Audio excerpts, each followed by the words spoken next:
Hi, everyone, and welcome into another episode of the Fourth and Short podcast.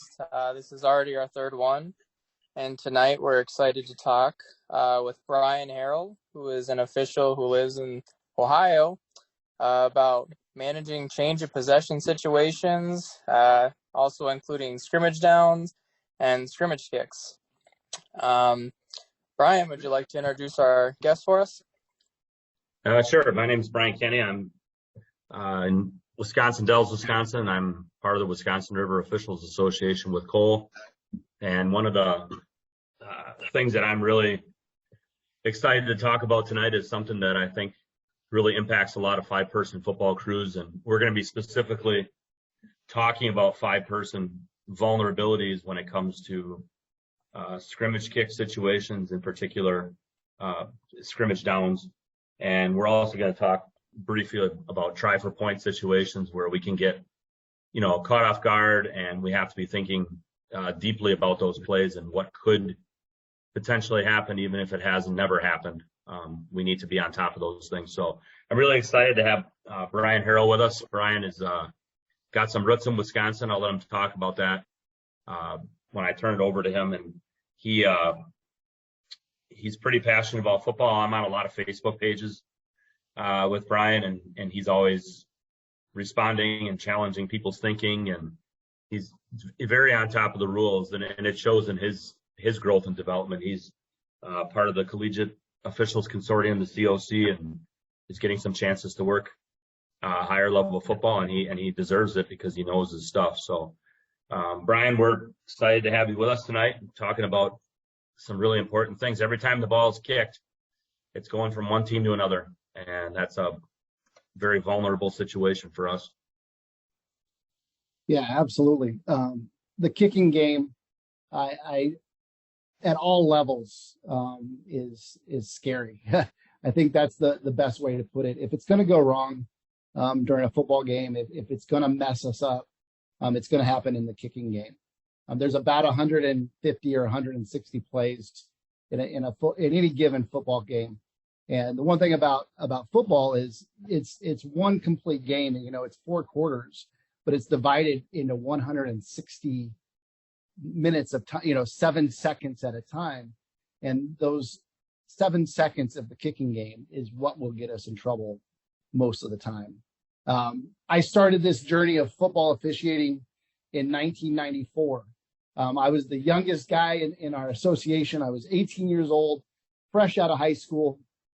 My grandfather worked a lot of college football and high school football, and I always wanted to be an official. Even playing on the field, I always looked at the officials more than I looked at my opponent or my own coaches. And so I grew up on the West Coast. I ended up here in Ohio, and I continued that journey with football. And then recently, I have had the opportunity about 5 years ago to work as a college professor at the University of Wisconsin, Green Bay. And so there's my connections with Wisconsin. I'm in Green Bay quite a bit. I do teach mostly all online, but I have the opportunity to, as I say, I have dual citizenship because I pay taxes in both Wisconsin and in Ohio. So Brian, thank you very much. And Cole, thank you for inviting me on here. It's an exciting thing. And the kicking game, it scares me every time. And it kind of goes into some of my thinking and my thought process as we're changing possessions. Well, awesome, Brian. Yeah, like Brian Kenny said, we're really glad to have someone as knowledgeable as you are on with us. But like you said, these are vulnerable situations. They can sometimes be scary. One thing that we try to focus on with our association is, getting those mental reps in before it ever happens in a game. How do you mentally rehearse for these situations, in a 5-person crew? And how can we prepare before these kicks or, plays even happen? Yeah, that's a great question. In fact, just this last couple of weeks, I've been really asked by a lot of officials to start talking about it and talk about pre-snap routine, whether it's pre-snap routine in the 40 seconds or the 25-second clock, or prior to the game, I watch a lot of film, and I watch a lot of opening kickoffs, because the opening kickoffs tend to be the time that we're most vulnerable of all the vulnerabilities.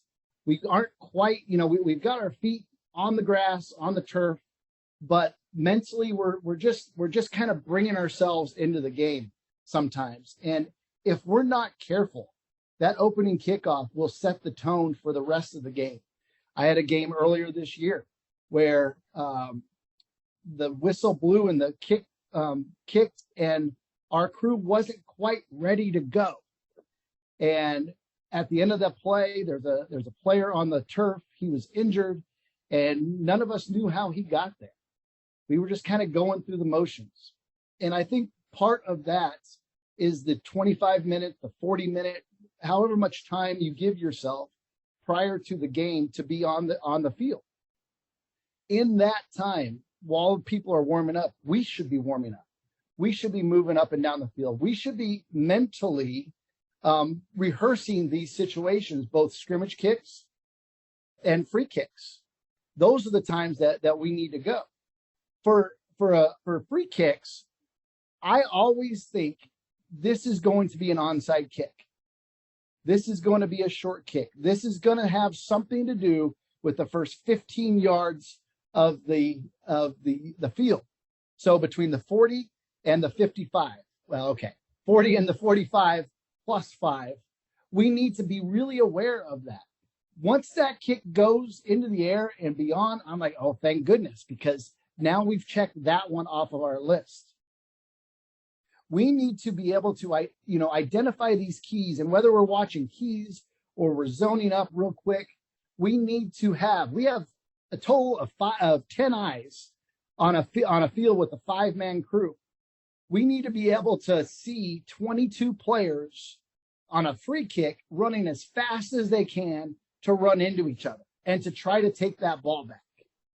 How do we do that? Well, if we divide 5 into 22, we get 4 point. I'm not a math teacher. I'm an English professor. So 4 point something, right? 4 point something. And so what do we do with those 4 players? We have to identify who are the problem childs. And I mean problem childs as in the ones that are running free, the ones that are running across the field. If they're going north, if they're going east and west on a north and south field, they're the problem. And so I, as an official, once that ball is kicked and I've identified the fact that it's not an onside kick, I stop. I wait. I watch. There's nothing that we could get wrong by stopping and watching. It's when we're moving our feet, trying to keep up with the ball carrier. Guess what? The ball never fouls. We don't have to care about the ball. The ball will never be a problem for us. The ball itself, we see too many officials look up and watch and admire this beautiful kick. The 22 players are down. So if we stop, put our 2 feet down, and find players to watch, find those players going east and west, mentally, we need to anticipate once it's kicked, there's going to be a blindside block. I watched a lot of film this week. I saw probably 8 blindside blocks that were not called in not very many games. Always on change of possessions. Always on, change of possessions and kickoffs, punts. Stand still, mentally prepare. I say to myself during a kick, find that blindside block. I want to be the flag on the blindside block. I don't care about the spots. When they catch the ball and go forward, now I'm looking for holds, I'm looking for low blocks, I'm looking for all of these things. But I'm not trying to stay up. I'm going to be 10 or 15 yards back because I'm mentally prepared to find the blindside blocks. Find the 15-yard penalties. That's my job. Same thing on scrimmage kicks, on punts. I am mentally, before the snap, I am telling myself, this is going to be a fake. And if this is going to be a fake, I'm going to be the one to call the ineligible player downfield. That's my job on a punt. I'm often a wing official. Sometimes I'm the umpire. Sometimes I'm the referee. I've even back judged for a few years, but that was, when I was 18. I am going to be the player on a fake punt. I'm going to be the official on a fake punt to call the ineligible players downfield. Why? Because I've mentally prepared myself for that. Yeah, I like that a lot, Brian, as a white hat. Whenever there's a scrimmage, down, potentially a scrimmage kick, I always think about who's going to come free. Are they going to rough the kicker? Is it going to be running into the kicker? I always think about those two things. They're going to block it. The ball getting beyond the neutral zone. So I take it in layers, in like little chunks. And now I'm doing cleanup.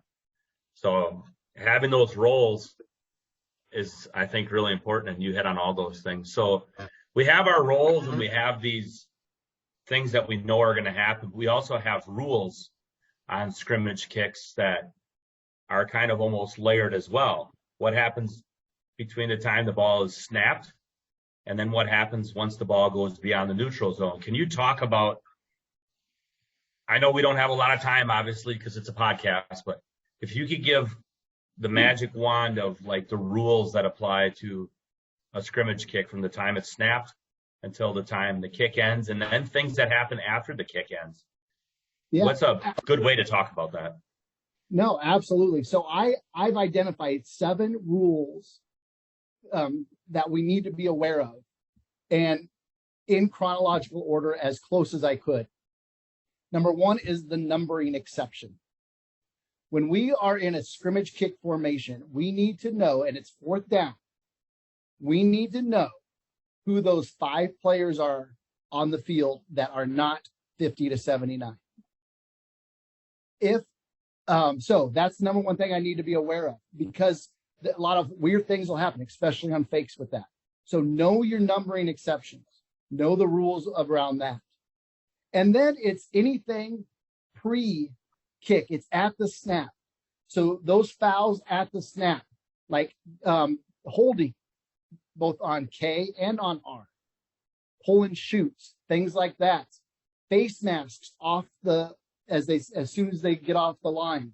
We're also looking for holding off that, those second level blockers for the kicking team that protect that protection, that shield. We are looking for those. We have to be aware of those. We have to know those penalty enforcements. And then obviously the roughings that Brian, you were talking about a little bit ago. And then once that ball is in the air and once that ball has crossed basically the neutral zone, and we're assuming as soon as that kick is kicked, it's basically over the neutral zone. We're not going to be perfect on that. We're going to say if it's kicked, then now we go into beyond the neutral zone, because why does that matter? For post-scrimmage kick enforcement. So any foul by R, once that ball is basically kicked, on a punt play, the ball crosses the expanded neutral zone. It is and the foul occurs by R before the end of the kick. And most importantly, R will be the next team to snap the ball. Then we need to know that PSK enforcement. The back judge is going to give that to us. That beanbag is so important. We need to know when that ball is in the air, where the foul occurred, and at what point during the play. The ball's in the air. I have holding on the receiving team. The beanbag has been thrown by the back judge. I don't care what happens after that. No matter what, as long as the receiving team ends up with the ball at the end of that play, one potential spot of enforcement will be that PSK spot. Understanding PSK. Understanding then first touching. While we need to know that if K touches the ball beyond the line of scrimmage, beyond the expanded neutral zone, we need to be aware of that and what we're going to do with that ball once K touches it. Understand the rules of first touching. Understand the rules of kick catch interference. And here's something that's very important to me for kick catch interference. A fair catch signal is not needed to have fair catch interference. In fact, it's often not given for fair catch interference and kick catch interference. We just have to recognize that. Who can recognize the kick catch interference? It's our back judges. It's our wings as they're coming down. We need to be better officials. Like I said, watching film, we need to be better officials at officiating kick catch interference. Hey, Brian, can we go back to, while it's on my mind, can we go back to the numbering exception for a second? Yeah. And just talk about, we know we have our numbering exception rules, which you explained really well, but what can nullify those based on what the punter does? Talk about the punter being in the right positioning, and how a team could lose its numbering exception and get an illegal formation penalty by doing certain things. That's a great point. So in order to have that numbering exception, you have to be in scrimmage kick formation. Well, what does that mean? That means the punter must be at least 10 yards behind the snapper at the snap. Okay. Now, I will encourage the referees here. If he's 9.5 yards and he means to be 10, he's 10. If he's 8 yards, he's not 10. That's the same thing. What else has to happen? What else happens if the snapper is, or if the kicker is not in scrimmage kick formation, not 10 yards back? The snapper no longer has protection. Can he be personal fouled? No. But can he be roughed? Well, there's no such thing as roughing if the kicker is not in scrimmage kick formation. So we've had teams, Brian, and I'm sure you've seen this too, where they'll run wildcat, and the punter is one of the running backs, and they'll start retreating backwards. And as they're backpedaling, that snapper is trying to time that out. Yep. And they're probably looking at lines on the field, but you don't want to split hairs there, I think is what you're trying to say. Like, well, make him legal if he's close. Well, yes and no. If they're trying to be goofy, if they're trying to trick play, right, I'm going to make them be perfect. Yes, 9 3/4. I'm not good enough to tell the difference. And as the referee, you're not going to be standing on 10. That would be way too close. So you're going to still be standing on 15 yards or where your normal spot is. And so you're going to be looking in. And yes, I'm saying don't split hairs, but I'm saying if they're not in an apparent scrimmage kick formation and then he starts running backwards just to kind of get there, I'm going to make him earn it. Yeah. These are great discussions. Sorry, I got you off your.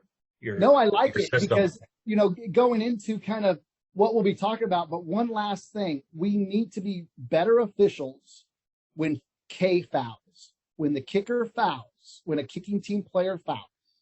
We need to be better officials on how to enforce that penalty. Every time K fouls during a scrimmage kick, during a punt, and R is the next to snap. R has the option, as long as they didn't foul too, just K fouls. R has the option to tack on that foul from the end of the run.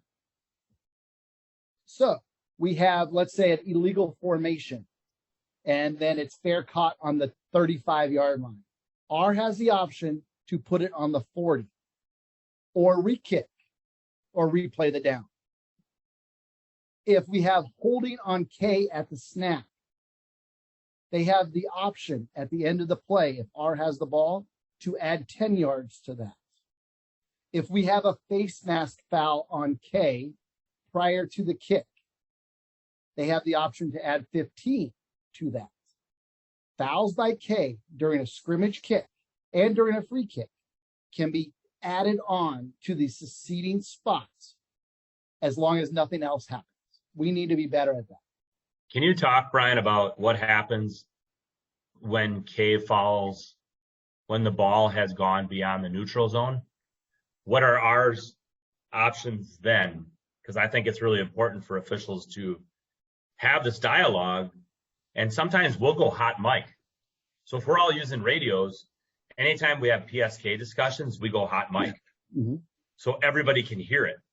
And then we're not all, what's going on? What's happening? My sideline wants to know, that way we have the microphone turned on. So talk about when the ball is beyond the neutral zone and K fouls. So if the ball is beyond the neutral zone and K fouls, we're going to tack that on. We're going to let it play out. And then once they are tackled, we're going to give them the option. Now they can also go back and replay the down if R gets the ball.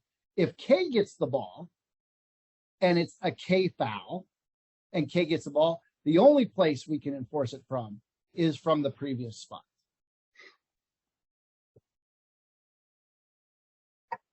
So I just think that's important that somebody on every crew, I'm going to encourage you and challenge every crew who's listening to this.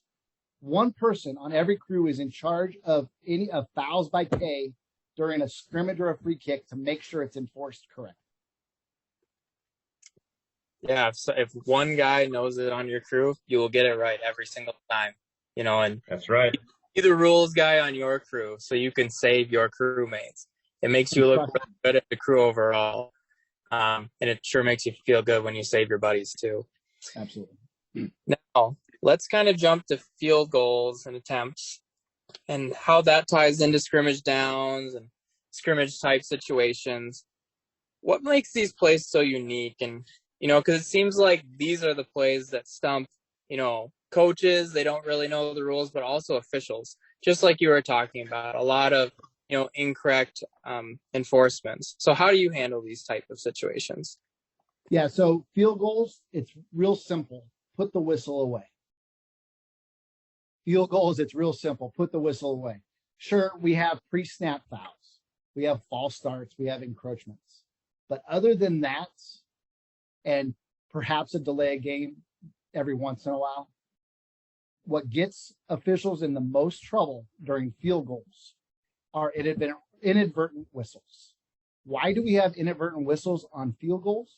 Because 90% of all field goal kick plays are for tries, are for PATs, are for that point after, and they're tries. And we're used to, once it's blocked, let's kill it, because nothing else can happen. And so we do that. We probably do that 98% of the time during a season. And only 2% of the time do we have situations where the field goal would be blocked, or a fake field goal, or something weird happens on a field goal, which it does. And so inadvertent whistles are by far the worst part of the field goal. Put your whistle away. Once that ball is snapped, I don't care where that whistle goes, but it should not be in your mouth. I tell on our 5-man crew, our umpire or our back judge is the only one responsible for blowing that whistle when that ball goes through the uprights. If he doesn't blow the whistle, nobody else does either. The other part of a field goal that's kind of weird is, other than it going into the end zone, and it's a touchback if it's not good, it's treated just like a punt. And so I've seen teams use field goals at 50 yards out to coffin kick players, coffin kick the teams. I can set up a field goal and kick it to the 2-yard line out of bounds, and R gets the ball on the 2. Being aware of that, being aware that PSK does apply if it's missed, being aware that if the ball touch any K player beyond the neutral zone, it's no good. It cannot be a score. Be aware of, if the kick goes in the end zone, it's a touchback. You mean, Brian, if it goes in the end zone and it was kicked from the 35-yard line, it's not going to come back to the 35-yard line? I'm telling you, it's a hard concept to hold. I've had, that's the first thing I turn to the chains, because I'm often the head linesman on Friday nights. And the reason I'm the head linesman most of the time is because I have a little ADD and I like to talk to people, and they'll talk back to me. They're required to talk to me from the chains. And so I tell them, let's go to the 20. They're like, but it was kicked from the 40. I'm like, isn't it great? Just wait till it's missed and it becomes dead on the 5. Then I'll really blow your mind. Yeah, it's a